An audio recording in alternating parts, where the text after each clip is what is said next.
What's the best way you've ever flipped the script on someone? My wife Mildred told me she wanted an open marriage at our daughter Mia's high school graduation dinner, right there at Applebee's, with both our families around the table. I've been seeing someone, she announced. Brad, from my CrossFit gym. I want to keep exploring that connection, but I still want to be married to you. You're my stability, my best friend. I just need more. My mother choked on her water. Mia stood up and walked out. It's Mia's graduation dinner, I said. I wanted to be honest. We're adults. Monogamy is outdated. She grabbed my hand like we were a team. Brad makes me feel alive again, but you're my rock. Everyone stared at me, and I knew exactly what to do. Okay, I said. Open marriage it is. Mildred actually smiled. Really? You're okay with this? You want open? Let's be open. The next morning, I went to the bank where Mildred worked as a branch manager. I asked to speak to her boss about removing her from our joint accounts. We have an open marriage now, I explained loudly. Mildred's exploring relationships with Brad from CrossFit, so we need separate finances. Don't want him spending my money. The entire bank heard. Every customer. Every teller. Mildred called me within minutes, voice already shaking. My boss just asked if I need personal counseling. 3 coworkers asked what's wrong with our marriage. Nothing's wrong. You're exploring. I'm being open about it. At church that Sunday, Pastor Rick asked about prayer requests. I stood up. Pray for us. Mildred's decided she needs to date other people while staying married. She's currently seeing Brad from the gym. The congregation gasped. Mildred yanked me down, face burning red. Stop it! Why? Are you ashamed of Brad? That night her phone exploded with texts. Her mother, what is wrong with you? Her sister, you're disgusting. By day 3, she was begging. My mom won't stop crying. My sister called me a W word. The pharmacy clerk asked if I'm having a midlife crisis. Please, just stop telling people. But you announced it at dinner. I'm just being honest like you wanted. I posted on our neighborhood Facebook group. If anyone sees strange cars at our house, don't worry. Just Mildred's boyfriends. We're in an open marriage now. Her boss moved her to the drive-thru window by Friday. Customer-facing roles need stable personalities, he said. Brad dumped her after 2 weeks when I introduced myself at the gym. Hey, Brad, I'm the husband. Mildred talks about you constantly. His eyes went wide. Turns out he didn't even know Mildred was married. Nobody had told him. A month in, Mildred was cracking. Nobody at work will eat lunch with me. They call me Open Marriage Mildred. I brought Jennifer to Mildred's work picnic. Young, pretty, bubbly. This is my girlfriend. Since Mildred opened our marriage, I made sure to introduce Jennifer to everyone, especially Mildred's regional manager. Yeah, Mildred pioneered this for us. Very progressive. She's into younger guys from the gym. I'm dating Jennifer here. She's 28. Her regional manager's face went cold. Mildred was demoted to teller the next week. She started begging me nightly. Please, let's close the marriage. Brad's gone. He blocked me on everything. I learned my lesson. I'm sorry. But I'm enjoying the freedom you gave us. Jennifer's great. So is Ashley from the coffee shop. Stop! I can't take this anymore. My parents won't let me visit. The neighbors cross the street. Everyone thinks I'm trash. You announced at our daughter's graduation that you needed PP from your trainer. What did you expect? She sobbed harder, mascara running. I thought you'd just accept it, or leave. Not destroy everything. I'm just following your rules. Complete openness. Her performance review came. Customers uncomfortable with lifestyle choices. Another demotion. Part-time hours, no benefits. The grocery store clerk smirked at her. Saw your husband with that young blonde. Upgrading, huh? Mildred ran out, leaving her groceries. Casper, I'm dying here, please, and I'll do anything. Counseling, therapy, church every day, whatever you want. What I wanted was a faithful wife. That ship sailed at Applebee's when you humiliated me in front of my parents. The final straw came when Jennifer moved into our spare room. Mildred's coworker saw the moving truck. Your husband's girlfriend is moving in? Mildred came home to find Jennifer cooking dinner in her kitchen. Casper, please. I lost everything. My job, my family, my friends. Everyone thinks I'm a joke. Open marriage, Mildred. That's my legacy. You announced at our daughter's graduation that you wanted to screw Brad while keeping me as your safety net. I was stupid. I was wrong. I just wanted to feel young again. And now you get to feel what it's like to be young again. Single and broke. Her face twitched at the word single, especially Jennifer called from the kitchen. Dinner's ready, babe. Mildred stared as I sat down to eat with my girlfriend in what used to be our home. You destroyed my entire life, she whispered. No, Mildred. You did that when you thought I'd fund your lifestyle while you screwed your trainer. You wanted exploration? Explore your newfound broken life. The divorce papers were already on the table. Jennifer had recommended a shark of a lawyer. But hey, I added, you're finally free from monogamy. Brad must be thrilled. Oh wait, he blocked you on Instagram. That's when Mildred couldn't take it anymore. You know what? 2 can play this game. She screamed and closed the door. I didn't know it then, but that was the start of my life actually falling apart. The sound of her feet stomping up the stairs made the whole house shake. I could hear drawers getting yanked open and slammed shut while Jennifer stood there in the kitchen doorway holding a spatula. She asked if maybe we should check on her, but I just shook my head and told her Mildred was being dramatic, like always. The banging went on for about 20 minutes with stuff getting thrown around and what sounded like hangers hitting the floor. Then Mildred came back down, dragging this huge suitcase behind her that kept hitting every single step. She looked right at me and said she was going to stay at her friend Karen's place until I came to my senses. The door slammed so hard the pictures on the wall shook. Jennifer and I finished dinner and watched some TV, but I kept thinking about that look on Mildred's face. The next morning, I was eating my sandwich in the break room when the receptionist came in looking nervous and said I had visitors in the lobby. I walked out to find Mildred standing there with this guy in a cheap suit who handed me an envelope and said his name was Jorge Ruiz. The papers inside said Mildred was filing for divorce and claiming emotional abuse, and that I needed to move out of the house immediately. Everyone in the office was pretending to work, but I could see them watching through the glass walls. My manager walked by real slow, trying to see what was happening. Mildred stood there with her arms crossed, looking satisfied, while Jorge explained I had 72 hours to vacate the property. I took the papers and went straight back to my desk to call that lawyer Jennifer had mentioned. Conrad Klein answered on the second ring, and when I explained the situation, he told me absolutely do not leave that house no matter what. He said possession was 9/10 of the law in divorce cases, and if I moved out, I'd probably never get back in. He could meet me that afternoon to start preparing our counterfiling, and said to bring any evidence I had about the open marriage announcement. Jennifer said she'd be happy to write a statement about what happened at Applebee's. Conrad's office was in this old building downtown, and he had certificates all over his walls. He looked at Mildred's filing and actually laughed out loud. He said her claims were weak, and we had plenty of witnesses to her announcing the affair publicly. That night, my phone rang, and it was my mother crying and asking what I'd done to Mildred. Apparently, Mildred had called her that afternoon, claiming I'd been emotionally abusing her for years, and that the whole open marriage thing was something I made up to humiliate her. My mother didn't know what to believe and kept asking how things got so bad. I tried explaining about the graduation dinner, but she just got more confused. She said Mildred sounded so convincing, and maybe we should try counseling. I told her Mildred was lying, but I could hear the doubt in her voice. Sunday came, and I was sitting in my usual pew when I heard gasps from behind me. Mildred walked in wearing a sleeveless dress that showed these dark bruises all over her arms that definitely weren't there 3 days ago. She sat right in the front row and started crying during the opening prayer. People kept staring at me and whispering to each other. During the sermon about forgiveness, she sobbed even louder, and I saw Mrs. Henderson shoot me the dirtiest look. After service, Pastor Rick pulled me aside and asked if everything was okay at home.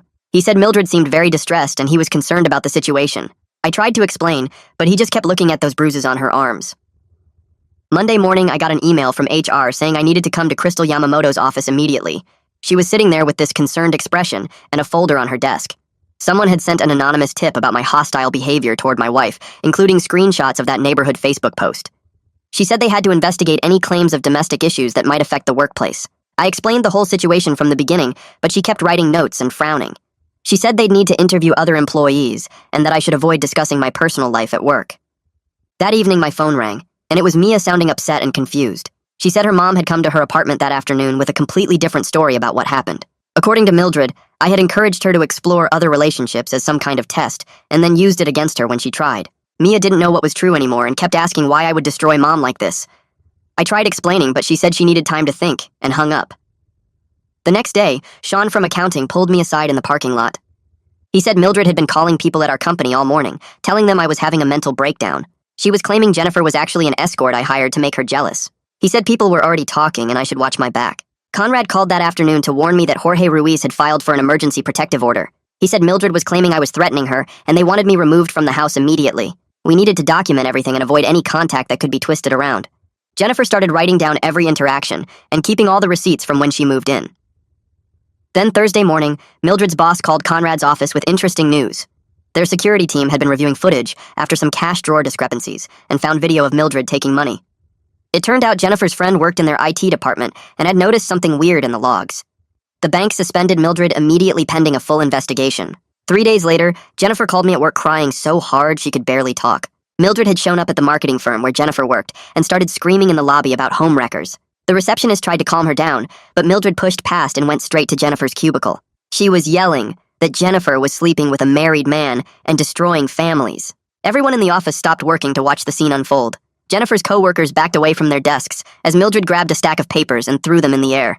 Security arrived within minutes and had to physically drag Mildred toward the exit. She kept screaming the whole time about Jennifer being a whore who steals husbands. Jennifer's boss pulled her into his office afterward and suggested she take the rest of the week off. He said the company couldn't have this kind of drama affecting productivity. Jennifer packed up her desk while her co-workers whispered and stared at her. That same afternoon, Sean texted me asking if I'd seen what people were saying at the gym. I logged into the gym's member forum and found multiple posts about me being an abusive husband. Mildred had been telling everyone during her workout classes that I controlled all the money. She claimed I wouldn't let her see friends and that I tracked her phone constantly. Some members were actually believing her story and giving her sympathy hugs between sets. Then my phone buzzed with a Facebook message request from someone I didn't expect. Brad had reached out saying he needed to tell me something important about Mildred.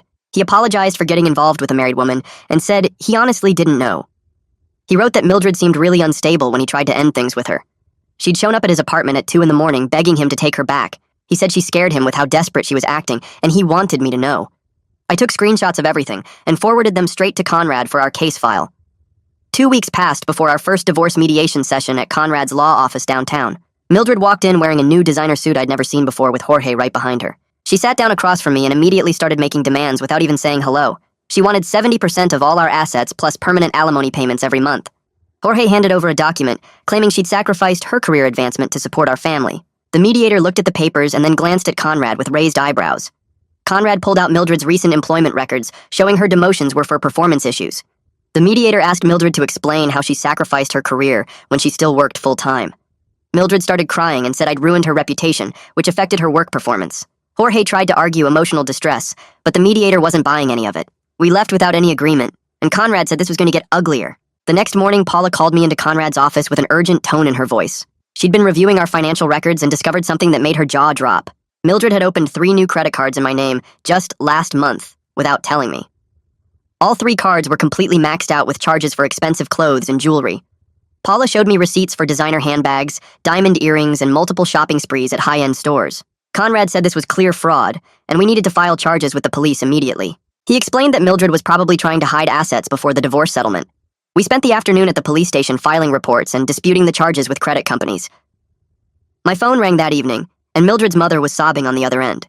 She said Mildred told her I'd been having affairs for years throughout our marriage. Her mother kept asking how I could do this to her daughter after everything they'd done for me.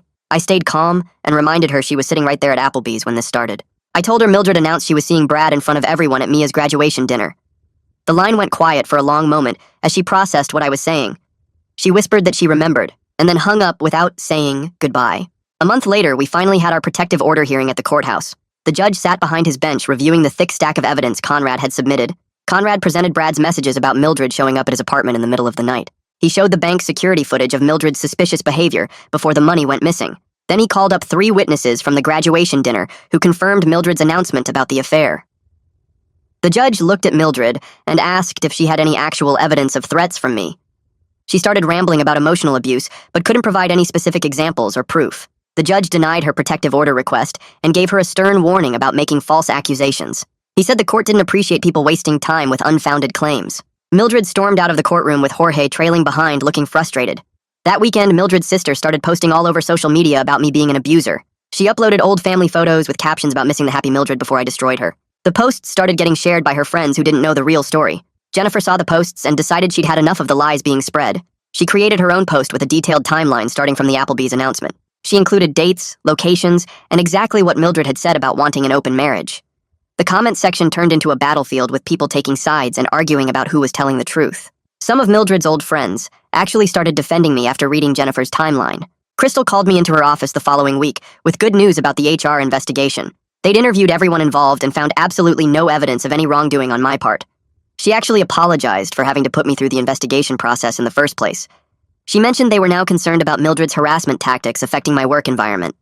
HR offered to provide official documentation about the false complaints for my divorce case. Crystal said they'd also be willing to testify if needed about Mildred's attempts to damage my career. 3 days later, the bank called Conrad's office with shocking news about Mildred's employment. They'd been investigating discrepancies in multiple accounts that Mildred had been managing for months. The investigation revealed she'd been moving money between accounts to cover up her theft. They had evidence of this behavior going back 6 months, well before our separation even started. The bank fired her immediately and said they were pressing criminal charges for embezzlement. Mildred tried telling them I drove her to steal because of the divorce stress. The bank's legal team didn't care about her excuses since the theft started before any marriage problems. Her 20-year career in banking was completely destroyed, and she'd never work in finance again. Conrad got a call that afternoon from Jorge's office saying he was withdrawing from Mildred's case. The official filing cited irreconcilable differences in case strategy, but Conrad heard the real story. Jorge discovered Mildred had lied about multiple key facts, including the timeline of events. She'd also hidden the criminal investigation from him, which made him look foolish in court. Word spread quickly in the legal community that Mildred couldn't be trusted as a client. She was now scrambling to find any lawyer willing to take her case with her reputation. 2 weeks later, Jennifer and I went to my company's quarterly mixer at the downtown Marriott.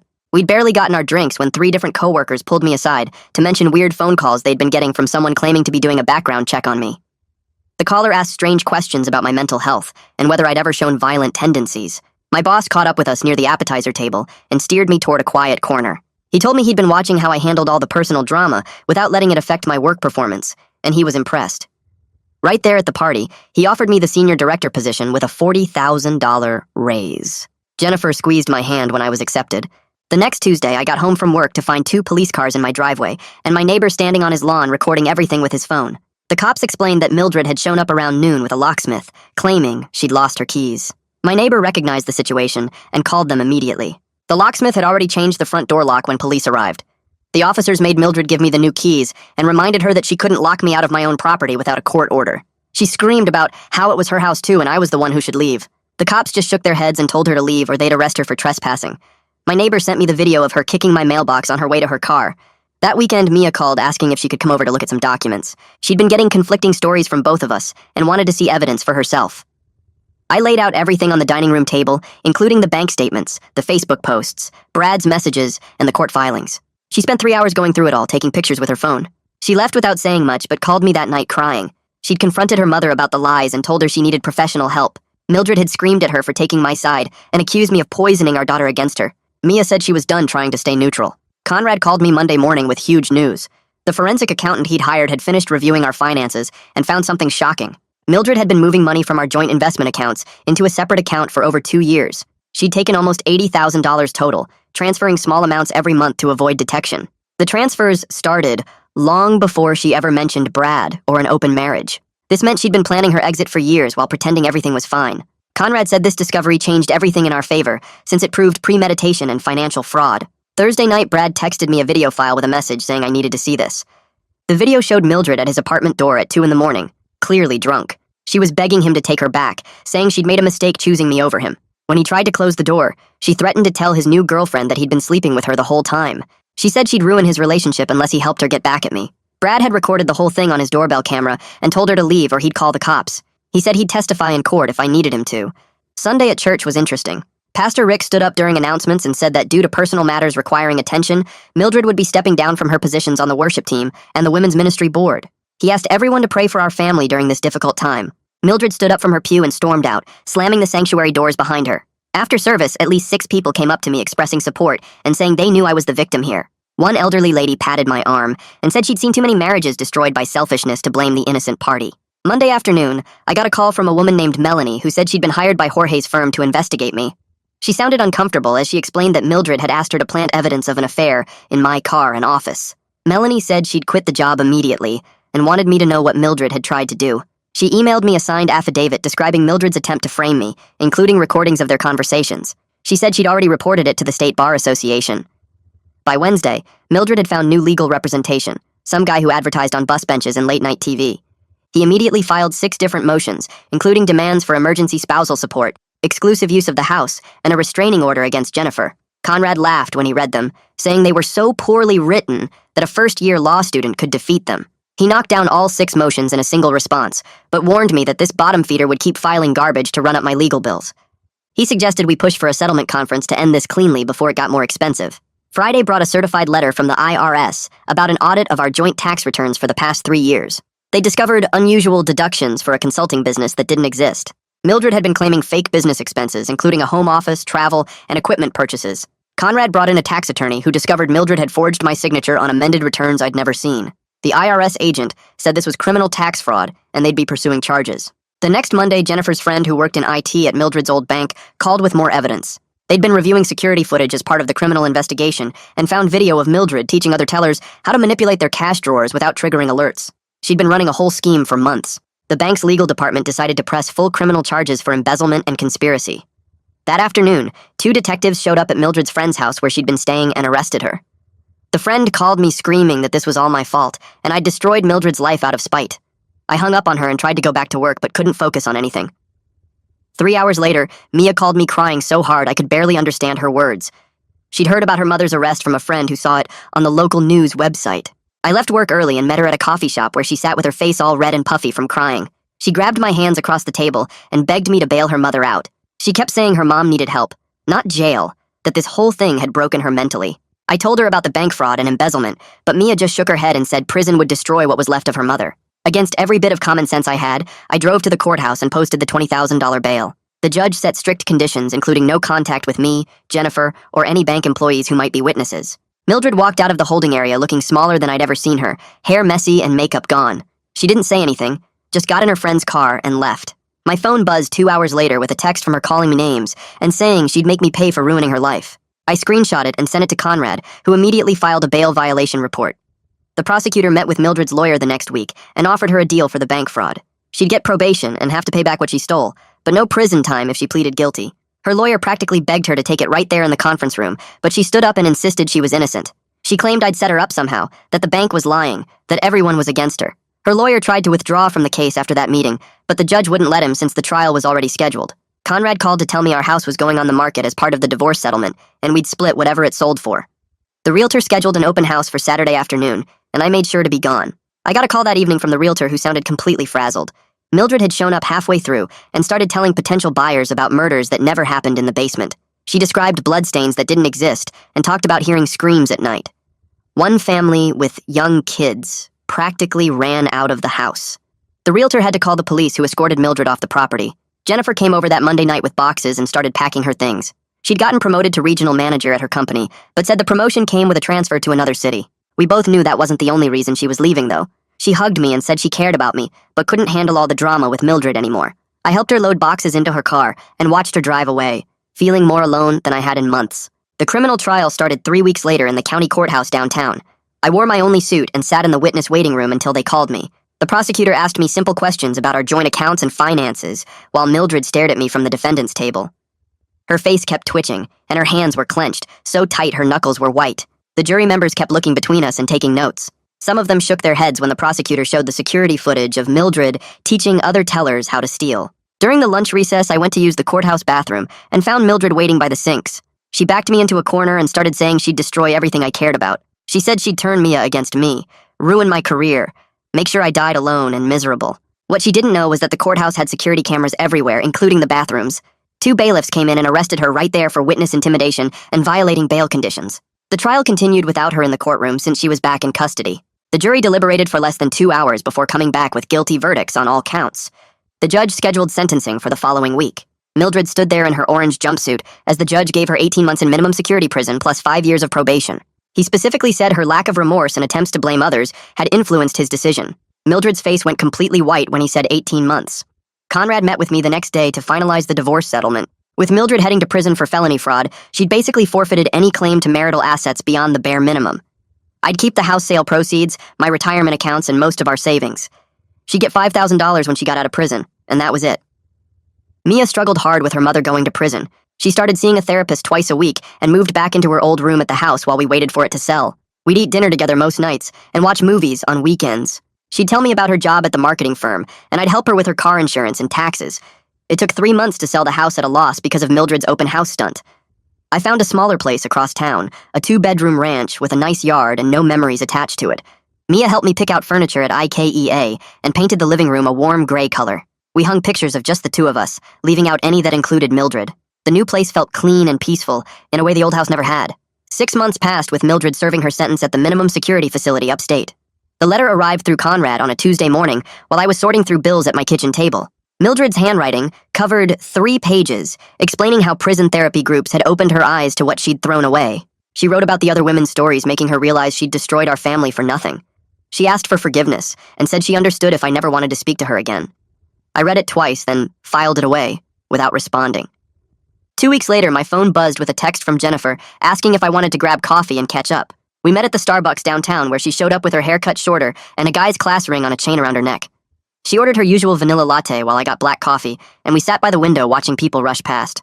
She told me about her new boyfriend from her gym and how they were planning a trip to Costa Rica.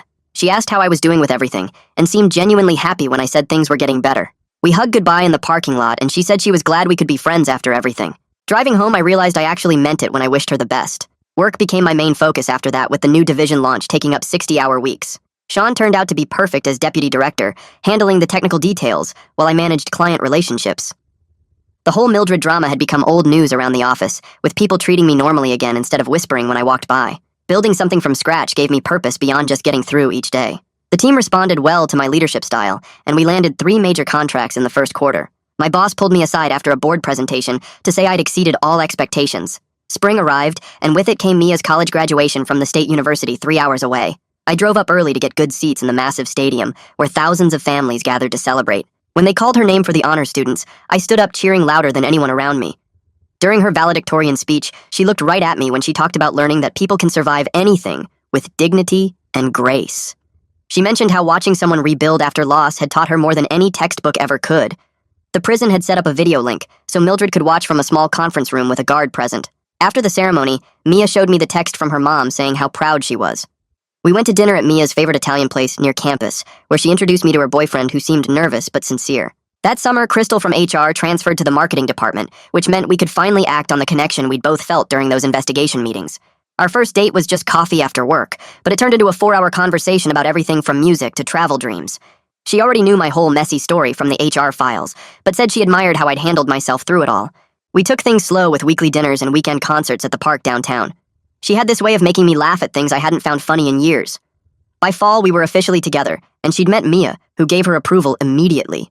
The bank's restitution check arrived in October for $23,000 from what they'd recovered from Mildred's theft. I drove straight to my financial advisor and set up a college fund for future grandchildren, even though Mia insisted she wasn't having kids anytime soon. When I showed Mia the paperwork that evening, she got quiet, then hugged me tight with tears running down her face. She said turning something so ugly into something hopeful was exactly what she expected from me. The call about Mildred's early release came through her sister, who explained that good behavior and overcrowding meant she'd serve 12 months instead of 18.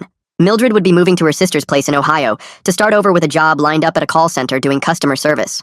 The sister asked if I had any message to pass along, but I just wished them both well and hung up. Mia started visiting her mom once a month, driving the 6 hours each way on weekends. She'd come back quiet and tired, saying their relationship would never be what it was, but at least they could talk without fighting. One random Thursday, I stopped at my usual coffee shop before work and literally ran into Brad coming out as I was going in. He was with a pretty brunette who he introduced as his fiancée while looking uncomfortable as hell. He asked if we could talk for a minute, so his fiancée went to get their car while we stood outside. He apologized again for his part in everything and said Mildred had told him she was separated when they started working out together. He never knew about me or Mia until I showed up at the gym that day. We shook hands and went our separate ways without any drama. Pastor Rick called me that winter, asking if I'd speak at a marriage counseling workshop about boundaries and forgiveness. I spent 3 weeks preparing what to say, then stood in front of 40 couples sharing the whole story from Applebee's to the divorce. Several people thanked me afterward for showing that sometimes leaving is the healthiest choice you can make. The beach vacation with Crystal was her idea for our 1-year anniversary, a quiet resort in North Carolina where we could walk for miles without seeing anyone. On our 3rd night there, I proposed during sunset with a ring I'd been carrying for a month, waiting for the right moment. She laughed about marrying me despite seeing all my dirty laundry through the HR investigation. When we called Mia to share the news, she immediately offered to be in the wedding party. 3 months before the wedding, a letter arrived from Ohio with Mildred's sister's return address, but Mildred's handwriting inside. She wrote that she'd been sober for 6 months and working on herself in therapy and wanted to attend our wedding if we'd allow it. She promised to sit in the back, not cause any problems, and leave right after the ceremony without talking to anyone if that's what we wanted. Crystal found me reading it at the kitchen table and sat down while I explained the whole thing. Mia came over that night, and we spent hours going through every possible scenario of what could go wrong versus what message it would send to exclude her completely. We decided she could attend the ceremony only, had to sit in the last row, and couldn't come to the reception or any other wedding events. The wedding day came faster than expected, with Crystal looking amazing in her dress, and me trying not to mess up my vows in front of everyone. I spotted Mildred the second she walked into the church wearing a simple navy dress and sitting exactly where we'd told her to sit. She looked different, healthier somehow, like she'd been taking care of herself for the first time in years with her hair neat and makeup subtle instead of the heavy stuff she used to wear. The ceremony went perfectly, and when we turned to walk back down the aisle as husband and wife, Mildred gave me a small nod before slipping out the side door. Crystal and I found a house 6 months later in a better neighborhood, with both our names on every document and complete transparency about all the finances. We set up joint accounts for bills and savings, but kept individual accounts too, because we'd both learned that complete financial merger wasn't always smart. The realtor kept commenting on how organized we were with our paperwork and how clear we were about boundaries and expectations. Mia called us the following spring to announce she was engaged to a guy named Tommy, who worked in her accounting department. The engagement party was at a nice restaurant downtown, and both Mildred and I were invited, which made everyone nervous about how it would go. Mildred arrived early and sat at the opposite end of the room from where Crystal and I were sitting, and we managed to get through the whole event without any drama beyond a few awkward moments when we had to be in the same photo. 2 years after the whole mess started at Applebee's, I looked in the mirror and barely recognized myself in a good way. I'd been promoted to regional director at work, had lost 20 pounds from actually using that gym membership, and felt mentally stronger than I'd ever been in my life. Crystal and I had built something real based on honesty and respect, and Mia and I talked every week about everything from work stress to wedding planning. The lawyer called to let me know Mildred had completed her probation successfully, and all her legal obligations were finished. Mia mentioned her mom had started a cleaning business in Ohio, and was actually doing pretty well with 5 employees and contracts with several office buildings. She said Mildred seemed different, more grounded, though she still had moments where she'd blame other people for things that were clearly her fault. Mia's wedding was the kind of fancy affair neither Mildred nor I could have afforded back in the day, but Tommy's family had money and wanted to go all out. The wedding planner asked about the processional, and Mia said she wanted both her parents to walk her down the aisle, which meant Mildred and I would have to walk side by side for the first time in years. We met outside the church doors 5 minutes before the music started, both of us focused on Mia in her dress rather than each other, and when the doors opened, we walked in step without speaking. The photographer caught a moment where we were both just looking at our daughter with pure pride, 2 broken people who'd made a mess of things, but managed to raise an amazing kid despite it all. Sitting at my desk now writing this whole thing out, I can see how we both made stupid choices and won stupid prizes, as they say on here. Mildred thought she could have her cake and eat it too, and I thought I could destroy someone without destroying myself in the process. But somehow everyone found their way to something better, even if the path was ugly. Crystal jokes that she got the improved version of me. Mia says she learned what not to do in a marriage by watching us, and even Mildred apparently tells people she needed to lose everything to find herself.